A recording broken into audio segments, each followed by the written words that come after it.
Good evening and welcome to the ID update. It's Halloween. Happy Halloween, Heidi. Happy Halloween! I'm not sure if it's a real holiday necessarily, but hey, we're going to run with it. It's good for marketing, if nothing else. It's a real holiday if Sweetest Day is a real holiday. Come on. That might be a flawed argument. Is Sweetest Day a real holiday? We are this evening seemingly on YouTube only. We are having some problems with LinkedIn as we were last month. So thank you for bearing with us, and I can see people are coming over to the YouTube link now. Thank you ever so much. This episode of the ID Update is a little bit different. It's less about what we think were the interesting stories of the month, and more about your horror stories from your careers to date. So we've had far more submissions than I expected. We all know that when you put out on LinkedIn or whatever, you go, hey, we want your ideas and submissions. 3 weeks later, you're like, one person has answered. This episode is going to suck. But instead, I think we actually have too many to cover all of them. So I love that. Please understand that if yours doesn't get discussed, it's not because it's bad. It's because there are 33 responses. And some of them are multiple pages worth of content. So I'm going to work from those who submitted earliest through to where we get up to. And then any others, maybe we'll do a video on them, maybe we'll write something about them. But thank you, most importantly, for sharing your stories. Shall we dive straight in, Heidi? Is there anything else you want to discuss before we get into Not at all. our I'm listener here for stories? the horror. Fantastic. So, for those who weren't aware, the ask was share with us your L&D horror stories, and we'll then discuss them. You're welcome to get involved in that as well in the chat, and then we will discuss how maybe we can go about making sure these horror stories don't repeat themselves or don't happen to us. So, with that in mind, let's jump straight in to the first of these, to the very first of these stories. So, get a flashlight and put it under your chin for effect. Good start. I like stage instructions. This is good. Come closer, children. I'm going to tell you a tale of the L&D manager who had no spine. Ooh. Long ago, there was a manager who assured her team that they weren't order takers and that she would stand up for her team and not let them get pushed around by other departments. She promised no hair on fire last minute tweaks, working all hours, defense of learning design and controlling the narrative and making sure the rest of the company knew the team was a professional group of intelligent, creative individuals who knew their roles. What the team didn't know was the manager couldn't and wouldn't stand up for her team because she didn't have a spine. They say it's in a locker somewhere in HR, but no one's ever actually seen it. Little by little, IDs of every stripe would offer their projects for review and then rot away. We want LOCK's navigation. The manager told the team to lock navigation. The IDs crumbled and decayed slightly. We want audio reading everything on the slides. The manager went back to the team and told them to narrate everything. The IDs moaned and dropped F-bombs, melting a little at the injustice. They said, we don't care about learning objectives, but put in a funny little click and reveal here to make it more engaging. And the manager went back to the team and they made it so. But not before smashing their heads on their desks and wailing like banshees through the night. Then, one night, right before a launch, a murderous clown from sales, known some of those, decided that they wanted to include one tiny change, and surely the ID team wouldn't mind. The manager obliged. The lead ID reviewed the request and realised the change would involve several hours of rework, edits, job aid fixing and re-recording. The manager left the building to take their kids trick-or-treating, for it was Halloween. Ooh. As the elevator closed, there was a blood-curdling scream that could be heard throughout the building. Some say it was the last ID standing, working on All Hallows Eve, optimising Salesforce to negotiation tactics, win-win. They say that on Halloween night, they say that on Halloween night, if you listen closely, you can still hear the screams and complaints of phantom instructional designers looking to their boss's spine. Doesn't he just make pretty PowerPoints? Yes, that's what our former director of talent acquisition once asked my previous boss about what it is I do. Our director, our leader, the person in charge of making decisions for our group. So, that was just the first one. That was fantastic. I wasn't really geared up for dramatic reading, if I'm honest. I was expecting bullet points, but that's so. The L&D manager with no spine. Heidi, what are your thoughts? Oh my goodness. I have mentored so many new instructional designers who are facing this exact same horror story. This exact same issue where whether it's because the L&D team has had such a negative reputation over time or because L&D as an industry has a not great reputation within our organizations that we oftentimes don't want to admit to.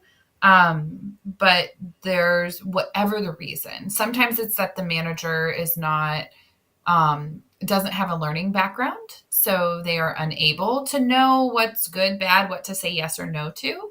But I'm constantly trying to help individuals manage up in those situations, because that's really all that you can do, right? Is try to advocate for yourself. But it's very hard because the whole purpose of a manager is to protect your team from what I like to call false expertise, right?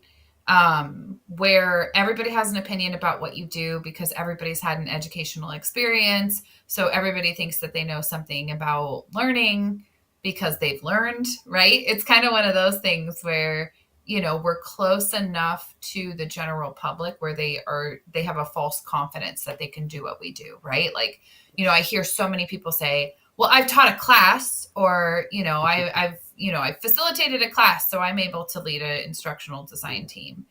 And when we lack those skills to know, like, is this a training problem? How do we scope these rounds of feedback so we don't get 11th hour changes that don't make sense for us to make? These are skills that are not being taught in the like authoring tool classes that everyone seems to be taking. So that's why we're lacking those in our industry and making it hard for our teams to work. No, absolutely. And I think one of the things that struck me in that story, and probably on the slightly other side, is that managers do come under sets of pressures that I think sometimes practitioners don't perceive, and they shouldn't need to worry about them. But Yeah. it is always worth thinking about, like, just as you know what's driving your decisions, you've got to try and think about what may be driving the manager's decision. For instance, I had a very similar chat with a senior leader a couple of weeks ago. And he said, what my team don't seem to understand is how much I am fighting for them to just keep their jobs. How much the business would love to just cut our department and only sees us as a cost centre. And whilst I would love to fight the good fight, now is not the time. Now is the time to just be easy to work with. Yes, maybe roll over on some stuff and let things go, but still be here next year. And I found that very interesting, because I think we often, and that's, to be very clear, that is not always the case. To be very, very clear, that is one case, and I've definitely seen exactly what's described here before as well. But I think part of making sure that we can work cohesively with our leaders is making sure that we understand the drivers and the pressures that they're under. And I'd be very interested to know what pressures that manager was under. Because very few people want to show up to work and do a bad job. Very, very few. Again, not zero, but very few. So I do wonder what was driving it. But, I mean, there is also an argument to say, look, you can put forwards what you should do, but to what level of responsibility do you realistically have? If you're a contributor level employee, an instructional designer, a trainer, an e-learning developer, yes, I'd be the first to say absolutely challenge bad practice and absolutely say, hey, there's a better way we could be doing this. I'll advocate for it. But we also all know that the reality is that as an employee, your job is to sometimes do what you're told. Yeah. Yeah. Yeah, I also have some big opinions about that in terms of if you know that you're doing things the wrong way, if you know that this isn't the right answer, and you have tried to advocate, you have tried to fight the good fight, and you're not making any progress and the culture doesn't support it, that's the time for you to then realize that you're not going to win that fight and move on, right? I'm not saying quit your job without anything lined up. That's very privileged. Don't do that, especially now, not in this job market. It's awful, guys. It's so, so bad. Do not quit your job without anything lined up. But if you don't have one foot out the door, if you're not updating your resume, applying for jobs, you are becoming part of that problem. You are becoming part of why the L&D industry is perceived the way that it is. You are, by admitting defeat, you then become part of the problem, where if you make your exit and you leave and go someplace else, you now know the types of questions to ask about process too, to get to, is this next leader that I'm going to be under, are they going to do these same things? Are they going to promise all these wonderful things and then not be able to execute? now that you've seen what that looks like, you can take some of those questions with you in your next job interview to make sure you don't end up in that situation again too. Absolutely.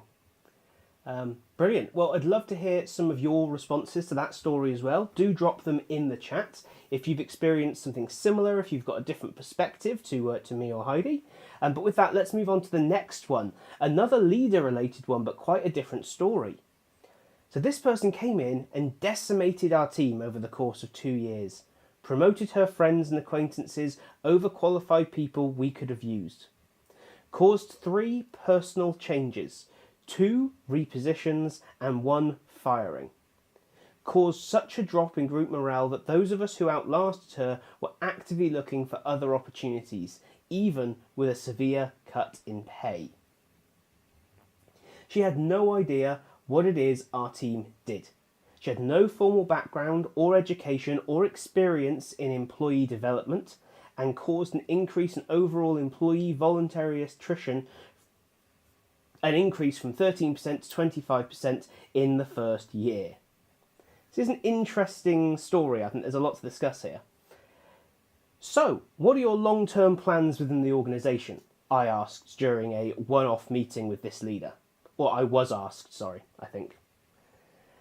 I would eventually like to lead a team. I've got over 25 years of experience doing this. I just obtained my second master's degree. I've created a name for teammate training. Well, none of that really matters in a leader. I'm more concerned with how you interact with people, and I just don't see it. So you don't see the reputation I've helped build internally being asked for by name by senior leadership, the work I did as an assistant director collaborating with over 20 other program managers, directors, project managers to create $2 million worth of capital assets, a word I can't read, developing internal training that has been used not only by our department but external sources as well, developing and mentoring a team of designers that innovated new material and deliverables for our largest OEM. Those kinds of relationship building experiences? Well, I didn't know you did those things. How would you? This is the first time you've talked with any of us in the first year and a half you've been our leader. Ooh. Needless to say, when this person was finally outed for the person she was, she had done significant damage, not to mention the division she created between other business units we worked hard to build prior to her arrival. I pray every day that she is found out again in her new position and ends up working in the drive-thru for a local fast food business. Okay, so I'm gonna say that the end of that is not helpful to you or anyone else.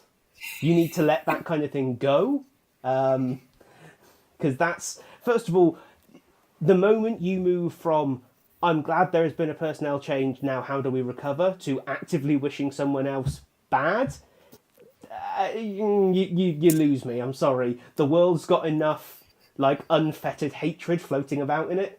We don't need to contribute to that. Heidi, I'm going to give you, as I've been speaking for a while, I told you some of these were quite long. I'll give you first shot at that one. What are your initial thoughts when you hear that? Oh man. First of all, I will say that I do understand the hatred, because I had a boss so bad that she kind of was the nail in the coffin on my marriage, actually. My marriage may have survived if it wasn't for this leader, literally. So I get the animosity there, but I agree with Tom that if you don't learn how to let it go, it will eat you up inside. So I think there's a lot, oh gosh, there's so much to unpack here. This is a really actually growing issue in our industry. I actually was going to do some formal research around it, and unfortunately my mother got sick this summer and I wasn't able to do that. But this idea that L&D teams are having leaders promoted into them that don't have a background in learning. And then that's fine. We all come from other places, right? Like a lot of people in L&D come from other worlds, but to not take the time to then understand what we do, right? I had a very, very similar situation to this happen to me. I was brought into a team. The leader of the team had just really no idea. and then took a personal disliking to me because I disagreed with her, because I knew that there was a good and right way to do things, which is ironically why that person hired me in the first place, right? And said, come in and tell me how to do these things, but then didn't like to be told what to do, right? And it ended up where, like, like this story, where it was like the people who were still there were looking for a way out if they outlasted her. And unfortunately, in those situations, there's not a lot you can do. It's, there, I think maybe the advice for these couple of stories is more about the before you get there, right? Like the one was promised all these things. You can't really avoid that, right? But like, how do you ask good questions during an interview so that you know that the culture is like this, so you avoid it, right? Good shout. Yeah, I mean, it's really tricky. Only getting one side of a story is always tricky. I'm gonna work on the basis of everything that is written here is literally true, which is always risky in these stories. To be clear, we all have funny memories of conversations that we've had, especially when we've heard something we don't want to hear. I think when someone comes in and they don't prioritise connecting with their direct reports at a very early stage, the relationship is kind of doomed from the offset. It's very difficult to come back from that. As a leader, they even make the point themselves, assuming again this conversation is exactly how this went, they make the point that leaders are all about people and communication and interaction with others. That's the job. It's not actually expertise in L&D that makes for really great L&D leaders. Right. Which I think we often forget.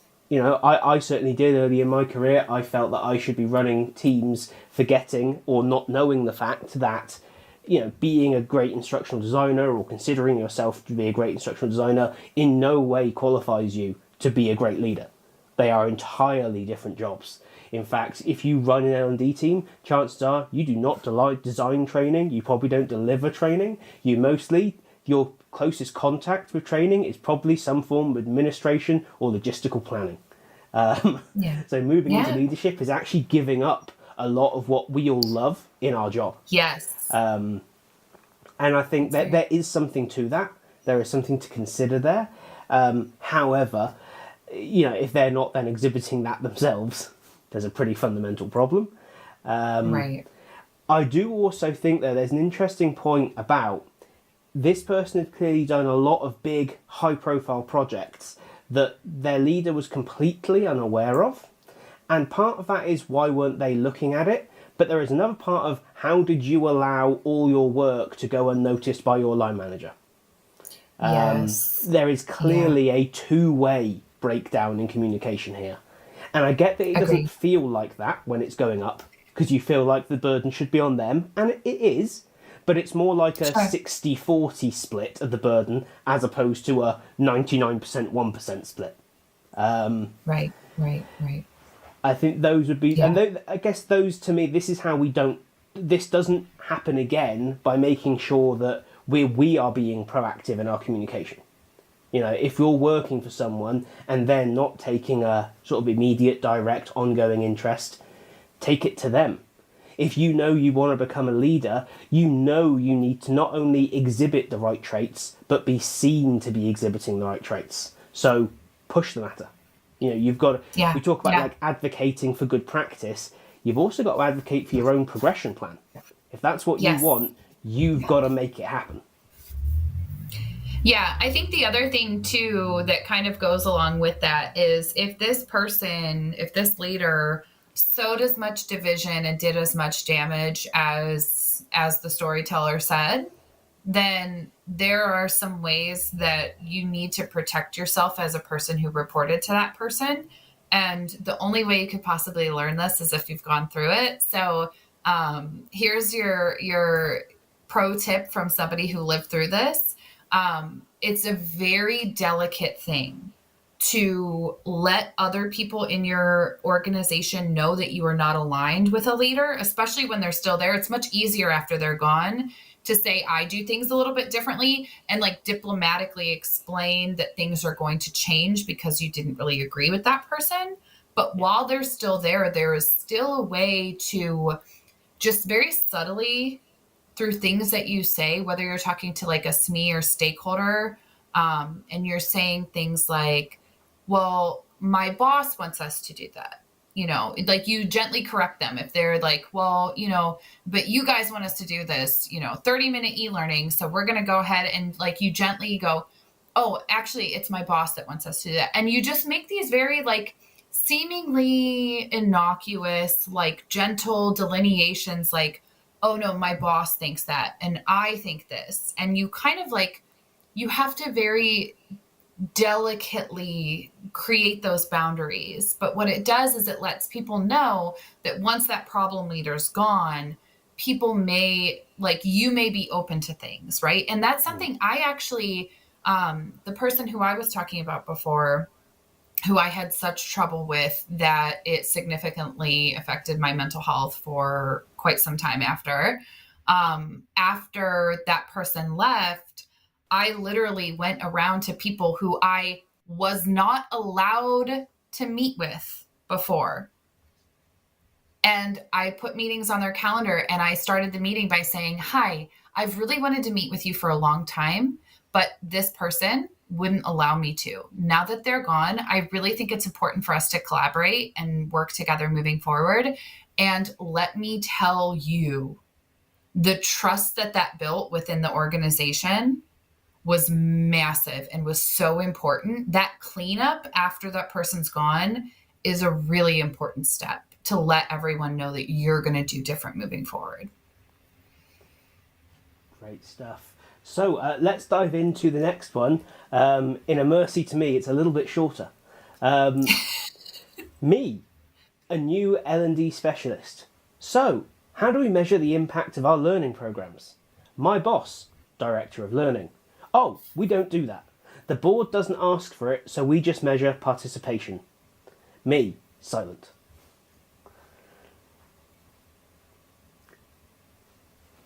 I'm interested in what you think on this one, Heidi, but with my kind of, I don't know, L&D evangelist hat on, yes, I might run in and burn the building down and start screaming and waving books about, but with my having worked in lots of businesses hat, I kind of look at that and go, sweet, we know exactly where the problem is, let's get started. Like, that's almost like the best. First of all, I think that's where I'm going to be bullish and say 80% of the industry are. Agreed. But I think this director was brave enough to just say it out loud. I think there are lots of people that go, yes, well, we're currently tackling level 3 of the Kirkpatrick, blah, blah, blah, blah, blah. So, no, what are you measuring? If you can't tell me that without going the model and the and the pyramid and the level, blah, blah, no, what are you measuring? If you can't tell me that, you haven't got anything of value. The minute the response is, yes, well, let me take you to the framework and I need to draw it for you. There has to be a diagram, otherwise our reporting makes no sense. That's a red flag. So yeah, I would say actually this is, it may have horrified you, but I almost wish more people were this honest about where they are and why they're there. Because at least from that you can have a conversation. Yeah. Right. Because I think admitting it is good, but I think admitting it and realizing that there's nothing you can do is why we are seeing L&D teams being laid off every single day as well. Because I think if we were showing the impact that we believe that we have on our organizations that we work for, because I know that we believe that, right? There's so much data that backs up that we believe, I think it's somewhere around like 80% of people believe that their work has a positive impact on their organization. If we believe that, but we're not showing it, that leaves us open to layoff, right? And 100%. I am also horrified, but it's also like one of those where, again, I think the most horrifying thing in these situations is there's not much you can do. Yeah, I mean, and this is kind of why, like, the fact that it was we don't do it because the board doesn't ask for it. Here's what we do measure. That's why that kind of, for me, it's like, okay, well, this is fine, because now I can have the conversation of, I get the board don't ask for it, but I feel like we should be proactively enabling ourselves to have that conversation when they do ask for it. Or Oh, so that yeah. when we're Yeah. asking for for more money or extra headcount or whatever, we can say we're asking for this based on the fact that we have delivered X, Y, and Z value to the business, and if we were to have this, we could increase that to whatever it may be. This opens that. I think I agree with that. This isn't where we want to be, but I think it sounds really simple to go, acknowledging the problem is the first step, blah, blah, blah, blah, blah. But I think we do a lot of desperately trying not to acknowledge the problem. We spend a Yeah, lot of that's true time, too. yeah. It's, we spend a lot of time going, oh, well, you're just measuring that. Oh, well, that's better than measuring nothing. It's like, no, it's not. If what you're measuring isn't valuable, then it's the same as measuring nothing. I'm sorry. Yes, agreed. It's, Yeah. Yeah. so, yeah, It would I think actually there's be an better to opportunity measure there. nothing. I think it would actually be better to measure nothing in most cases because it would actually save you some time. In fact, that's where I stand on it. Oh my gosh, I look so pale. I'm so ghostly white on this recording because of the sun coming through my window right now. I'm very on brand for this Halloween. All right. There we are. Spooky stuff. On that note, I mean, I'd love to hear from people watching. Drop into the chat. What are your thoughts on kind of this measurement conversation? Like, if you're not going to measure meaningfully, is there value in your organisations, in your conversations, in data that doesn't tell you anything useful, but having some data? Because I'm always aware that when I say things like that, I'm ultimately an external vendor. I come into Yeah. businesses to help them with stuff, and that gives me a very different view because I don't have to worry about my long-term job with this company. That's not a thing for me. I have a different Yeah. set of considerations, but that's not one of them. And I'm very aware that when I do speak to people about sort of ditching certain, but this department love these numbers. So, but they don't mean anything. So yeah, but they really like them, and they're a key sponsor that I have to keep on board in order to be able to do things. Is that a broader reality than actually just doing the right thing? I suspect. I don't know. I suspect it might be. I think one of the reasons we report on these nice completion dashboards about, hey, your team is 99% complete on their training, blah, blah, blah, it's because that manager is the one going, haha, my team are winning, or whatever it is, and they're in Sure. turn using it as aren't I a great manager metric. Again, not a good metric for that, but it's, so that if the defence of measuring it is we're contributing to other people's bad use of metrics, I'm not sure it's a good defence. But is that the reality that people find themselves in? Because if so, I could totally understand doing that. I feel like I'm basically just telling people why their horror stories aren't horror stories so far. That's and I'm not. You can be horrified by anything you want. That's. You can be It's, horrified by anything you want. I like that. That's good. That's good. Absolutely. Okay, let's move on to another one. So, I was pushed off the team and into underemployment by my skip level director after multiple years of exemplary work and reviews because their friend had been laid off and they wanted to help their friend out.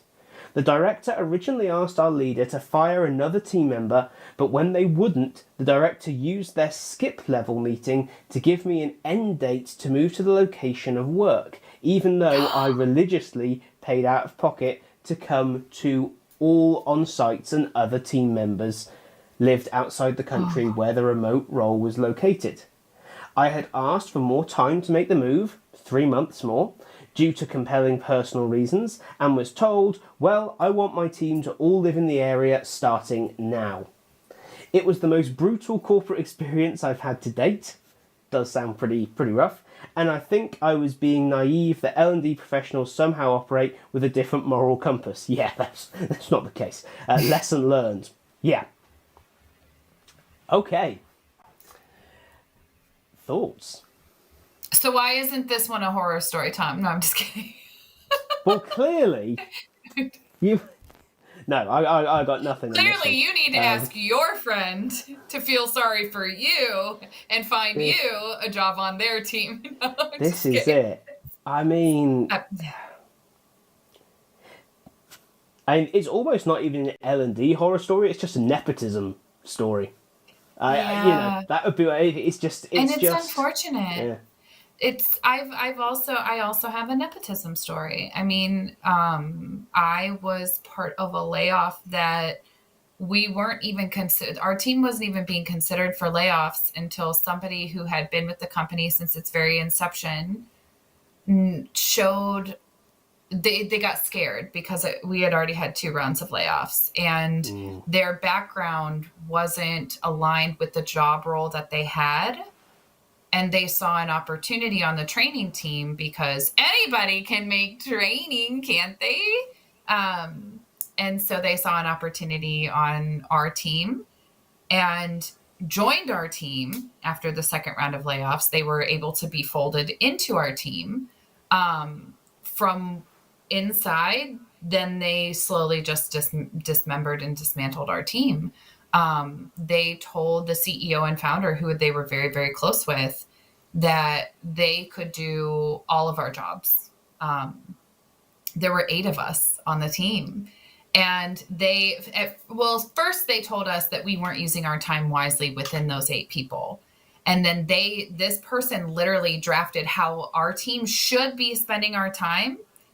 And this workflow included me, who was the manager, doing technical writing, which was the job of my lateral manager's team members, but they also had my lateral manager doing instructional design work as well in this model, right? They pitched this to multiple people around the organization to try and prove that we weren't using our time wisely. But it was wild. And because they had the ear of the most important people, the third round of layoffs, our entire team was let go. Yeah. Coincidence? Maybe. But given all of the evidence, I don't think so. But that's a tough one. And it's a tough one when people are trying to leverage this RTO or AI when it really has nothing to do with those things, right? Like the RTO and the AI have given people a really good excuse to get rid of people. Yeah, there's kind of not a lot. There's not a lot you can really say or do about that one. Like, I guess one thing is like it is a reminder that it doesn't matter what you do or who you work for, companies are not your friends. Yes. You that cannot, is not your family. Yeah, you cannot in the working world assume you are going to be treated fairly. And I understand that is outrageous and disgusting and terrible, but it is the way the world is. Companies do not look out for your best interest as an employee. They will often claim to, but that's not the relationship.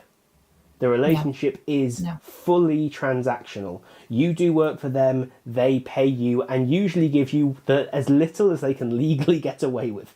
Let's be honest. Correct.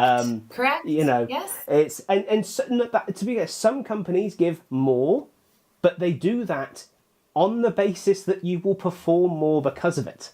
If you go to things like a HR or a remuneration conference and hear people talk, they justify paying over the odds or doing unlimited holiday or whatever because they know they're going to get X amount more performance per head by doing that. They're not doing it because it's the nice thing to do. They are doing it in the expectation of higher levels of performance. And that, to be clear, none of this is bad. This is how commerce works. It's an exchange of value, but we've got to remember that that's the relationship. Right. Yes. Yeah. Yeah. You are expendable at any time. Yes, And to be clear, I say that as someone with a business, as someone who employs people, we keep a very clear line between the fact that we are not, many of us are friends, but we are not a family, we are a business. And sometimes that means the answer's no. Or the answer is, hey, no, we can't bring in more headcount. Or in the case of this year, we've had to reduce said headcount. And that's just the way it goes, unfortunately. And that's why professional distance is so important. That's why being open and honest with people within your business is so important as a business leader. Because you never want those things to be an out-of-the-blue shock. Right, let's not dive into that one too much further. I don't think there's a lot we can talk about it. Oh, I think you just muted yourself. Oh. Something happened. There was a click, and then you got very quiet.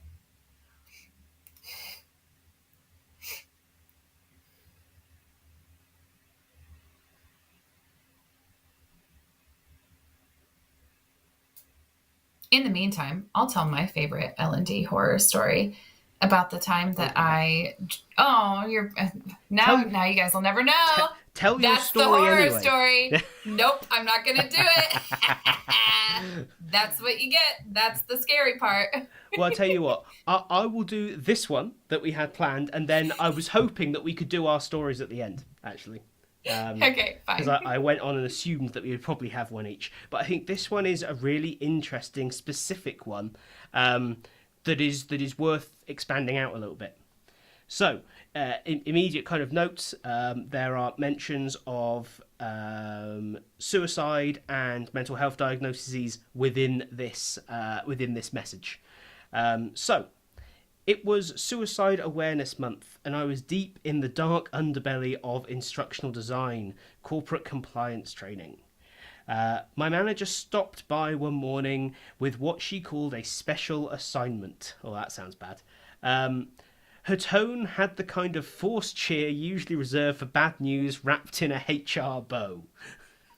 We need you to create a suicide awareness video for our construction company, she said. My stomach dropped. The company had recently lost an employee to suicide. I pleaded with leadership to outsource the project to professionals trained in trauma-informed communication, but they brushed me off and said it would be faster than a Friday safety meeting. As a veteran who has lost friends to suicide, it wasn't just another project. It was personal. Still, I braced myself and met with the SMEs who came armed with a cauldron of cliches. Let's include signs like people giving away their belongings. Maybe talk about drinking and drug use, lots of that in construction. And we should mention how suicide is a selfish act.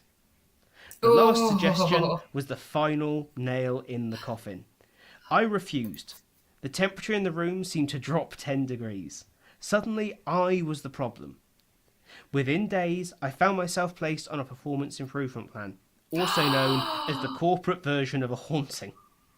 But here's where the plot twist comes in. I met her trick with my own treat by filling in a formal complaint and for the first time in my corporate career requesting accommodations for my bipolar diagnosis. 60 long days later, I emerged from the pip alive, employed and somehow still standing. The story didn't end there though. Just a few weeks later, I packed my professional bags and left the haunted halls behind for a new opportunity that valued empathy, boundaries, and community in learning. That's a great story. Who wrote that? Somebody DM me, because first of all, I want to know the name of the company so I can call them out publicly on LinkedIn. Second of all, I would like to know who you are because you're a great writer. It was very well written. Very well written. That was very well written. That took me on a journey. I was on a journey in that one because I have also approached when I was a junior instructional designer, right? I approached a senior instructional designer because she had been tasked with doing the sexual harassment compliance training. And as a survivor, I know that a lot of those trainings are very triggering, very similar to this, probably what this would have looked like, right? And so I was like, hey, when we do these, when we pick the vendor, because she was selecting the vendor, when we pick the vendor, can we make sure that it's something that's not like overly visual and triggering to people? And this person literally looked at me and said, I'm not concerned about any of that. And then put up her hand, like talk to the hand to me, and then left her hand up until I walked away from her cubicle. So I feel you there. And I think that it is, if a PIP is what you have to do to avoid oh man, that was the right choice. That was the right call. That was absolutely the right call. That was the right call to get the hell out of there. I mean, I wrote down faster than a Friday safety meeting. If that is your company's response to losing a member of the team, we want you to do this faster than a Friday safety meeting. That tells you everything you need to know about how that company values its employees. Yep. When they actually lost someone. Like I remember that happened at my dad's work. He works in the trades, and that happened at his work in the factory. And they brought in special people. They brought in, they kind of pulled out all the stops. And they brought in special, specific therapists to talk to, people, grief counselors, things like that. They had numerous meetings and things like that. But they did not luckily try to turn it into an e-learning. Yeah. I mean, unfortunately, I think most organizations at some point have asked L&D teams to create this kind of stuff. I know I've been asked multiple times. And agreed. Each time had quite heated conversations, because it's not often that I will literally, when I worked in house, that I would refuse to create something, because that is a on a purely kind of legal basis, you're employed to do what the hell you're told to do, basically. Right. There is unlikely to be a carve out in your contract for the ability to say no when someone's asking you to do your job. However, these were always the ones where it would happen, because my whole argument is usually when we do training, the worst that can happen is someone does something that costs us money. In some way, they will be less productive or they will get us fined.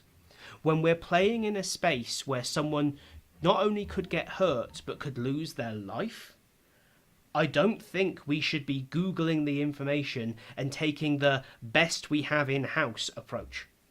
That to me seems agreed. Again, we're not it's not a happy clappy world. The business is not there ultimately for the benefit of its employees, blah blah blah. But there is a kind of basic minimum of human decency.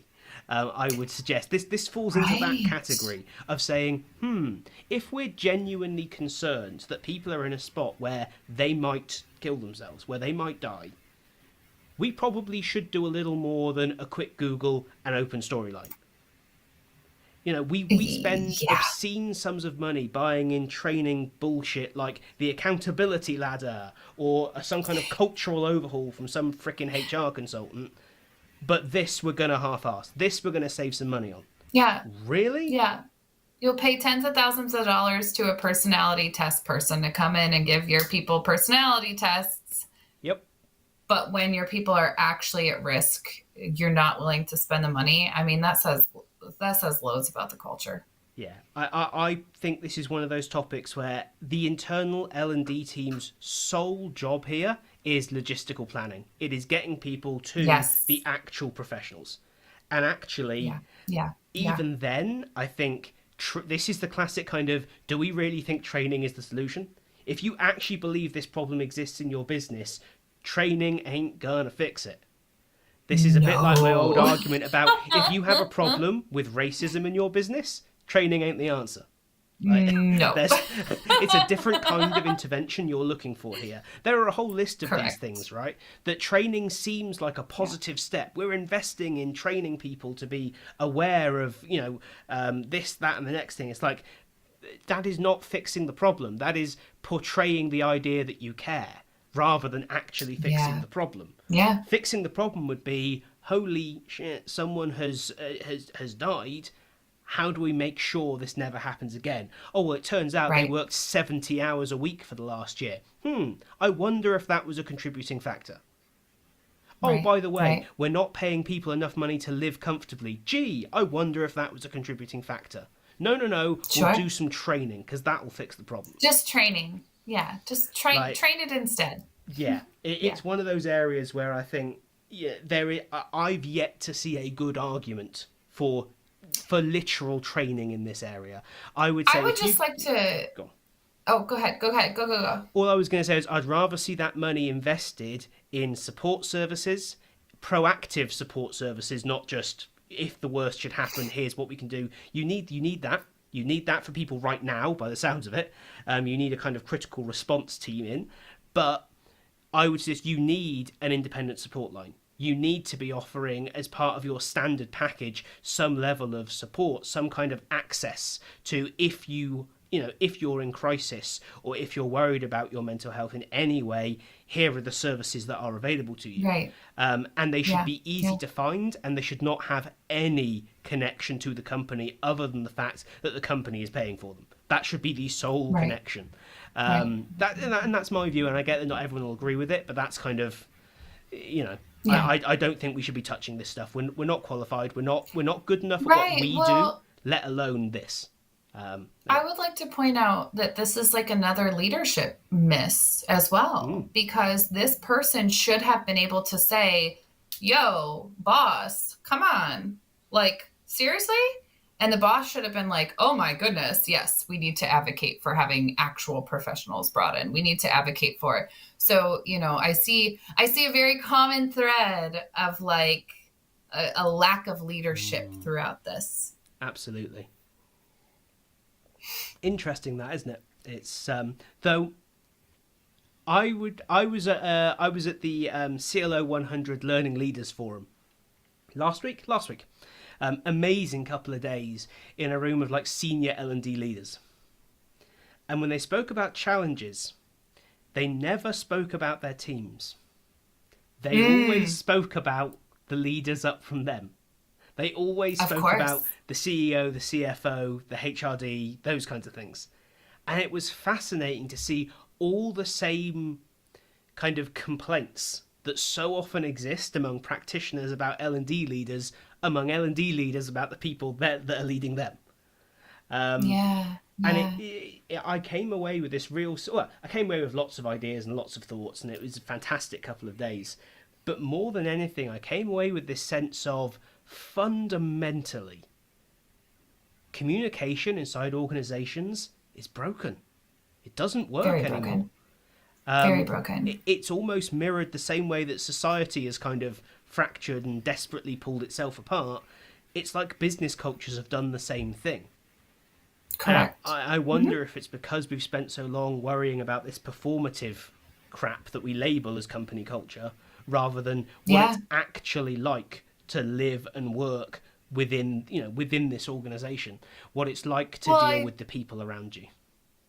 Yeah, and I think that in the way that we've been intentionally divided, right, that people really just weren't anticipating that it would divide us everywhere, right? Like, we're being divided by social media in our personal lives now, but people aren't realizing that that's happening so heavily and so like integrated that it's bleeding into our workplaces as well. And those same communication dynamics that we're struggling with in our personal lives are now becoming problems in the workplace as well. So yes, but I think, especially when so much work is now done remotely, or at least most of the time remotely, or more disparately, or across multiple countries. And the interesting thing is that the more you talk to people, the more you spend time with people who are wildly different to you, the smaller you realise those gaps are. The more you realise that they might have voted for such and such, or they might believe in this, that, or the next thing. You might have a really strong opinion that automatically leads you to think, I couldn't get on with those people. I couldn't work with those. Can you imagine working in an office filled with people who think that? And then you talk to them and you realise that in every other way in life, you would consider them to be, just like you, a normal person doing their job. And that's how the world of work functioned for a long time. Not because everyone bottled everything up and hid things away, that was an unfortunate situation, but because we said, yes, we wildly disagree on this thing, but does this thing in any way impact the creation of this GDPR e-learning course? Probably not. So why does it matter right now? Let's set that to one side and say, for the benefit of the whole, can we work together on this? Brilliant. And I think, you know, just spending time and talking to each other, which again has been a bit of a running theme here, that better communication would solve all of these problems, which is very interesting. We are coming up on the end of our time, though, which has gone incredibly quickly. I do want to say thank you to everyone who submitted their stories and obviously came over to YouTube when the LinkedIn issue failed. I've got an error report from LinkedIn, no less, about what's happened. So that's exciting. But in our last few minutes, Heidi, would you like to share your horror story with us? Sure. I have so many, but this one is going to be a true, in the spirit of Halloween, ghosting horror story. Once upon a time, I was hired as the manager of a team. I owned both knowledge management and customer education. It was a very small team. It makes it sound like I had a lot, but I had one ID and one tech writer on my team, and that's fine. That's not where the horror story comes in. I was brought in because it was 2021, right? So right on the tail end of COVID, and everyone was starting to go, quote unquote, back to normal.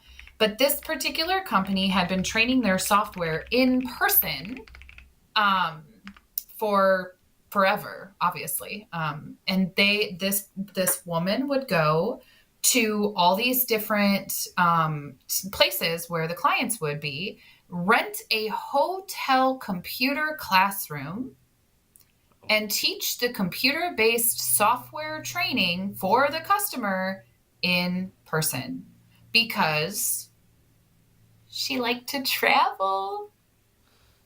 And so the company let her travel on their dime all over the world and deliver computer-based training to people not even on the computer or a device that they'd be actually using to use the product. So I was brought in to bring it all online. But this isn't even the horror story. The horror story is I was asked to procure an LMS.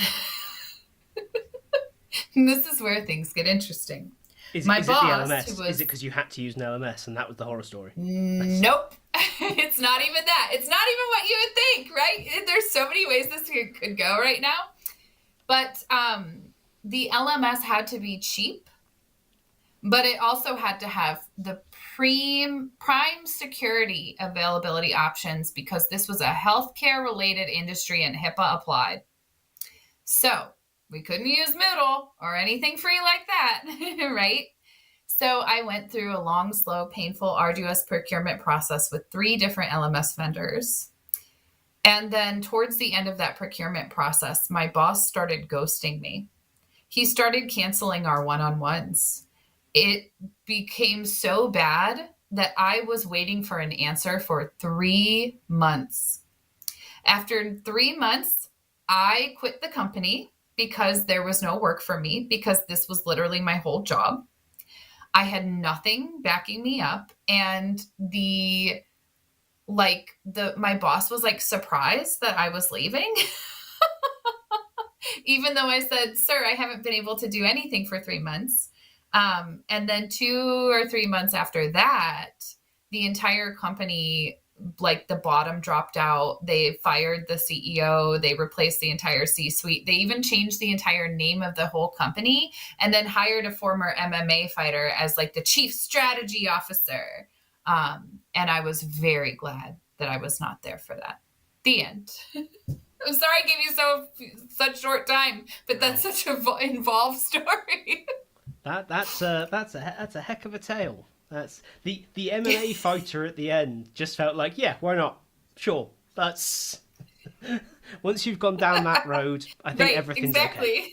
You know? So there we have it. Everyone, I think, in our industry has these stories. And I think one of You're not even going to tell yours? We are You're at like, we time. don't have the time. We are at, yeah. For the second hour of the show. No. I would say what I wanted to say was, it's, everyone has these stories in our space. I think it's really important that we do share them, but I think it's even more important that we then say, okay, so what role do we play? Because there will always be a tension between the very best intentions that I think sit at the heart of what L&D is and wants to be, and the reality of working in the corporate space. It's one of the huge differences between education, philosophically, and training. We do not exist to serve a generalised good. A well-educated workforce is not what we are there for.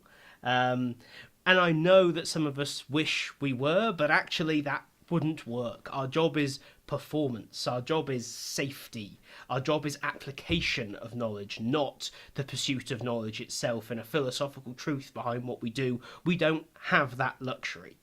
And I think it's important that we remind ourselves of that, and to say that if we can achieve performance improvement, if we can do our piece in keeping employees safe, then we have done a good job. If we set ourselves a higher bar, because that's already pretty tough to actually deliver, if we set ourselves a higher bar, we kind of doom ourselves to live in horror stories indefinitely. So this is an unusual one for going, yes, hold yourself to an account, hold yourself to a high bar, but also just occasionally cut yourself some slack and cut your bosses some slack, because they are dealing with a whole world of pressure that, if they're a good boss, you don't know exists, because it's their job to make sure you never see it or feel it. And with that, I think we'll bring this evening's stream to a close. Thank you so much for joining us. Thank you for being active in the comments. Hopefully we will see you again next month, as we draw very close to our end of year, and assumably some kind of Christmas special at some point. There'll be singing, there'll be dancing, we'll get all sorts of stuff will happen. None of that will happen, but the promise is there. It's good marketing. That's in that it's a lie. But no, we'll have great fun, I'm sure. Just a quick shout out before the end of the month as well. If you haven't already checked it out, please do check out the Useful Stuff community that Heidi runs. And please do consider joining us at the Learning Network Connect conference on November the 14th if you are in and around London or live in the UK. It's going to be a really fantastic day. With that, let's wrap up. Heidi, thank you so much for your time this evening. It's been a pleasure. Thanks for having me.